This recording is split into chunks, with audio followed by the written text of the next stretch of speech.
Today, Pastor Mark Smallcombe from Experience Church joins me. He wants to help marriages go from good to great. Next on Significant Insights.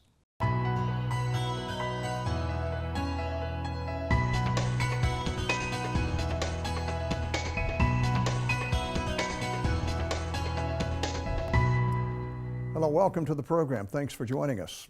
Today, pastor and marriage coach Mark Smallcombe is my guest. He and his wife Gail have been married for some 43 years and have discovered that they are passionate and gifted in helping couples achieve their dreams and desires for a joy-filled and deeply satisfying relationship. In fact, they would like to see couples remain ecstatically married for life. We're going to talk about that in a few minutes, but first, Mark is the founding pastor of Experience Church, which has a couple of locations in the Bay Area, one on Treasure Island and one in Fairfield. When Mark and Gail came here 17 years ago, it was as missionaries from another country. Mark, it's good to have you with me on the program. Thank you, Jerry. Great to be here. Yeah, I'm sure a lot of people, most of the people who are watching the program today, don't know that you really came here as a missionary to America from Australia. That's rare because we send missionaries. We don't see ourselves as, I think maybe it's kind of a pride thing. We don't see ourselves as receiving missionaries. We see us as sending them. And yet you came here as a missionary. Tell me how that happened. Well, it was an invitation really to come to specifically to San Francisco. Not so much to America. America is well known throughout the world as a Christian nation. Yeah. But it has pockets where it's really, the emphasis is not on church or Christianity. So there was a real marketplace opportunity in San Francisco. And we do feel like missionaries. And, there are a lot of other people that are coming to San Francisco right now over the last few years to start something in the digital world, start up a business. And we were the same. We just came with nothing. We came with 2 suitcases. Didn't know where we were going to stay the first night. No cell phone, no credit score, nothing that was transferable from Australia to here. Did you know anything about the city? Did you know the difficulty? Yes, we did. Trying to build a ministry in San Francisco? Yeah, the unique thing is that San Francisco is very similar to Australia. The culture, the socio-economic culture, the moral situation is very similar to Australia. So it wasn't like news to us. We'd been out here a year before just to check out the place, but we felt really at home. You've been here in the San Francisco area for what, 23 years now? 17 years now. 17. Okay. Yeah. Have you seen changes culturally, spiritually? In the U.S.? In San Francisco specifically? I would say it still remains largely a secular city. But again, that's an opportunity that I relish. I didn't feel God call us to go to somewhere where it was already churched, already, a church on every corner. In San Francisco, there's a startup on every corner, and but right now there is a rising up of a lot of churches, church plants, church startups coming to San Francisco, and I think that's really bodes well for the city. So when you talk about startups, it's also happening in the context of the church. This is probably the technical capital of the world. San Jose, Silicon Valley, all of that is through this community. For sure. So you have a lot of people who come in here, very bright young people, very materially directed. How do you see those people in terms of reaching them with the gospel? Whatever situation a person is, whether they're well off financially, whether they're into this type of lifestyle or that type of lifestyle, everyone still carries a pain inside or a hurt inside or a need inside. And it's, as we work with the Lord and we partner with Him, we come into contact with people, we actually ask God to reveal that need and move to minister to that need. And once people feel that their needs being met, that's when they open up to the whole gospel. And so that's the approach we take. So Jesus did say it's harder for a rich person or a wealthy person to enter into the kingdom than for a camel to go through the eye of a needle. But that's if we're just trying to reach them at the level of their wealth. You've been married, what, 43 years? 43 years married, yeah. And along the way, marriage counseling and building and working with married couples has become very important to you. I would think also that dealing in the whole marriage concept, in the whole context of marriage, with the community, the people you're reaching, if not challenging, is at least different with millennials and the younger cultural set today. Yeah. Well, I've got some good news about that. Now that millennials are growing older, they're marrying later, but they're becoming more selective in who they marry. So they're just not marrying for chemistry, they're marrying people who they feel will challenge them and cause them to grow as individuals. And that bodes well for relationships in the future. When I got married, I was 21. All I had was passion. I didn't have any skills. And somehow we made it. Had no coaching, no counseling, no nothing. So by God's grace, we made it. But these days, people, and I had to learn those skills. But these days, people actually are looking for skilled partners who will be able to grow them and also grow the relationship. So that's a very interesting switch. So marriages, I'm finding that a lot of marriages that we coach are not as chaotic as they used to be. You do get some that are very discombobulated, complicated, but people actually have good marriages. But a lot of these people that we're coaching have good marriages, they just want their marriages to become great. And that means applying more skills and having someone coach them. We're living in a world of being coached, not so much being counseled, because counseling is like a therapeutic approach, but coaching is more like they're the players. The couple are the players. The coach is the person that helps them build strategy of how to win the game.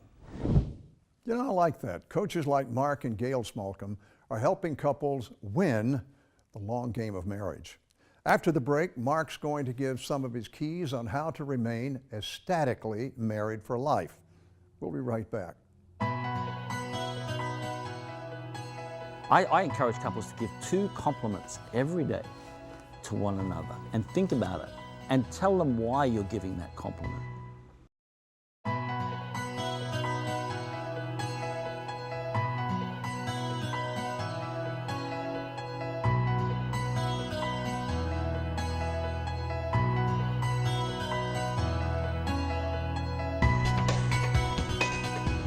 Welcome back. Today, pastor and marriage coach Mark Smallcombe and I are talking about the Experienced Church in the Bay Area and about he and his wife Gail's special calling to coach couples to a lifelong, rich, and fulfilling marriage.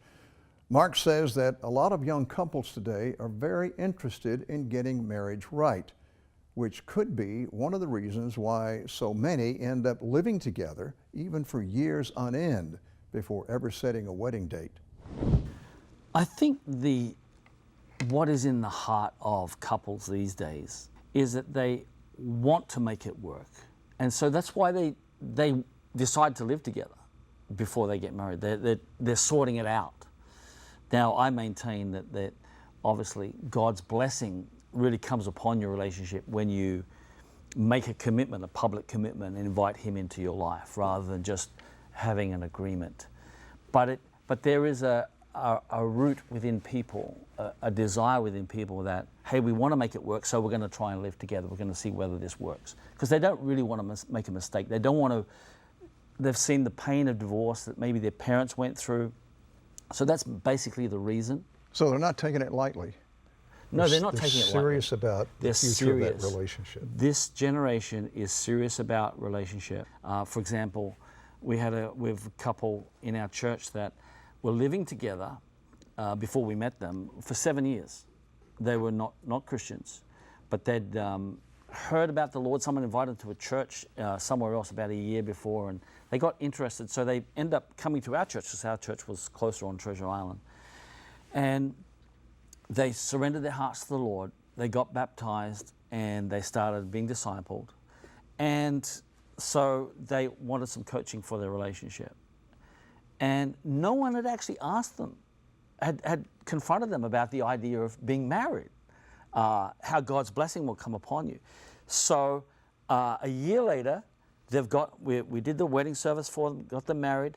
Now, for the first time, they got up and spoke this publicly. The first time in their life, they both have full-time jobs. They both are financially secure.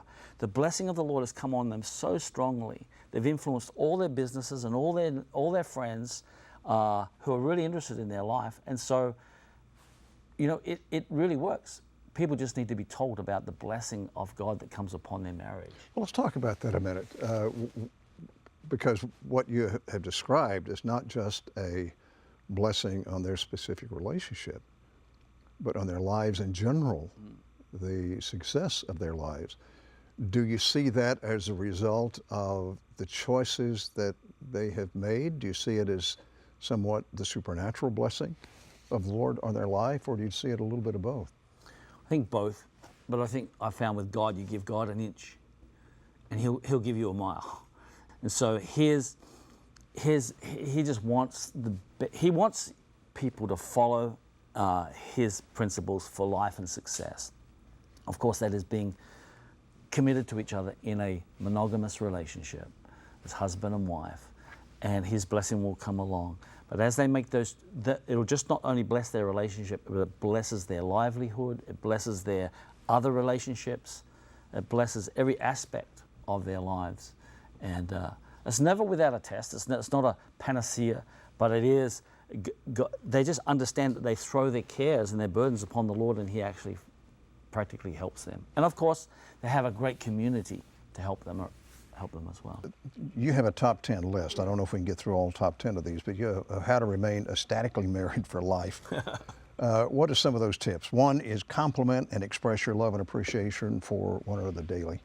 We're so couples are so used to talking about life. We do communicate well in just chatting about things that are going on in our world. But actually pausing to, I encourage couples to give 2 compliments every day to one another and think about it and tell them why you're giving that compliment. Not just give them the compliment, but why you're giving them that compliment. I mean, God's first words were not for communication. He said, "Let there be light." They weren't for communication, they were for creation. And so our words, our compliments create an atmosphere for the rest of the day in each other's lives. And so by deliberately learning to give compliment and why we're giving that compliment really sets the tone for the rest of the day. It's not it's not the panacea, but it does start us off speaking to that person, about that person, which reinforces our sense of every man's need is respect. So a woman can compliment in a way that a man feels built up and respected for what he does and for who he is. For a woman, she doesn't need respect so much. She needs to feel special. She needs to feel like she's secure in the relationship. And so complimenting her and speaking to her in ways that make her feel like she's the only one. Let me give you a quick example of that. For Christmas, I gave my wife 3 gifts. I gave her a tracker, she can track her steps and so forth, and I gave her a really nice blouse. But then the other thing I gave her became the most special gift that she has had this year. Right. And I just typed something up and I said, here's another Christmas gift. I will make sure your car is washed 12 times this year, and I will make sure that it is detailed, along the way 12 times. And I will give, I think it's like 260 hugs, and that counts for the time that I'll be gone and I can't do it. And she read that and she shared it on Facebook, and that became the special gift. Yes. And I think that's an example of what you're talking about. I'm appreciated. So much so, because the thing that fights against it, of course, is the busyness of life. We've got to get things done. We live in worlds of demand. Everybody has a demand upon us, and we even demand things upon each other. But if we can just pause, walk a bit more slowly. The first thing I do in the morning is I bring my wife coffee. We're always getting up before 5 o'clock, and I make coffee, bring her back, and we talk about the day. And honestly, I just tell her how amazing she is. Some days I don't feel like that, but I still say it, right? And it just helps me reflect and be so thankful for the woman God has given me. Another one is make your goal oneness, not just happiness. That's interesting. This is real key because, the whole world is searching for happiness. We want to be happy. But happiness is all about me being happy. Oneness is about both of us being happy. You see, when we go for compatibility and mutual understanding, mutual benefit, that's when we become one. Happiness is, hey, you could be unhappy and I could be happy. And that means nothing for the relationship. But for the relationship to be happy, we need oneness. We both need to be working toward each other's happiness. This other one I like, but I have difficulty with. Listen attentively and speak gently. I really have to work at listening. Yeah. Most people are not good listeners. Either we are defensive or busy, whatever, and we're not trained in it. No one teaches us how to relate. No one teaches us how to communicate. No one teaches us really how to listen. But what we really need to listen to is not what the person is saying, but the feeling behind what they're saying. And I coach couples how to listen not only attentively, but listen empathically, listen with understanding, and ask questions. You see, we're more statement givers than we are question askers. And the beauty about being a question asker is to direct your questions to that person by saying, so tell me how you're feeling. And when they share something, sum it up and say, oh, so you're feeling this way and that way. And if they're not feeling that way, they'll soon tell you, but they value so much that you're identifying with their feelings. Feelings is the key to good understanding in a relationship. People say, well, feelings are just emotions. Emotions and feelings have been given a bad rap in the Christian community. But a third of us is soul. We're spirit, body, and soul. And that part goes undernourished for so much because we just, we go to church or we're working out, we enjoy a physical relationship, but that full deep meaning happens when we learn to understand. What you're talking about is intentional relationship building. It is. Intentional relationship building. It doesn't happen by accident. No, it's it because does we not. make it happen. It'll actually go down. Your relationship goes down if you're not intentional about it. More from Mark on marriage right after this. How do we engage our partner or our married partner when we're feeling upset or concerned? What do we do?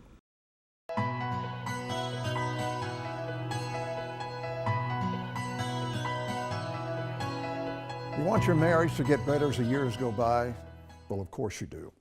Pastor Mark Smallcombe has more advice on making your marriage strong in today's Final Thoughts. I want to talk for a moment about the relationship that you've always wanted. And I want to also talk about the marriage that you deserve. Whether you're married or not, whether you're in a relationship or not, I know these few thoughts might help you today. And that's my goal, is to help people, to encourage them. I am a marriage coach, and I believe that marriages and relationships can go from good to great. Even if you've got a conflicted relationship at home, we can help that become harmonious. So let's talk about that. When I was growing up in school, I was taught a lot of things, but I was not taught the things that really mattered in life, and that's how to do relationships and how to do them well. Well, we've discovered through God's grace that one of our sweet spots is helping couples find fulfillment and a great future in their relationships. So a lot of people ask me, what's your thoughts about relationships? What's your keys? And you know, I actually believe that couples can find fulfillment and satisfaction for a lifetime. You know, commitment is often a word that's said with your teeth clenched together, commitment. But you know what? When couples learn to understand each other, learn how to communicate with one another, learn how to express their feelings one to another, they actually find themselves feeling committed to that person. Feeling understood and feeling loved actually makes you want to be committed to that person. So being understood and understanding others is so important, especially when there are times when there's emotional heat in a relationship. How do we engage our partner or our married partner when we're feeling upset or concerned? What do? Well, we've got to learn to stay in the moment. We've got to learn how to engage their feelings, not just what they're saying. To ask questions, be a question asker instead of being a statement maker. That's so important. I've discovered that resolving conflicts quickly, learning to forgive, not holding grudges is so important in relationships and maintains intimacy at its highest levels. Never carrying, you know, our hurt. We do hurt each other with the words that we say. We do hurt each other with not feeling understood and communicated to. But I found that we can learn these things. And it's not an admission of failure to be coached. It is actually an expression that you desire to grow and become healthy. I'm so excited that through these 43 years of being married to my wife, through the bumps and the hurdles, that we have found that commitment, because we've firstly based our relationship on a spiritual level. And being spiritually aligned is so important.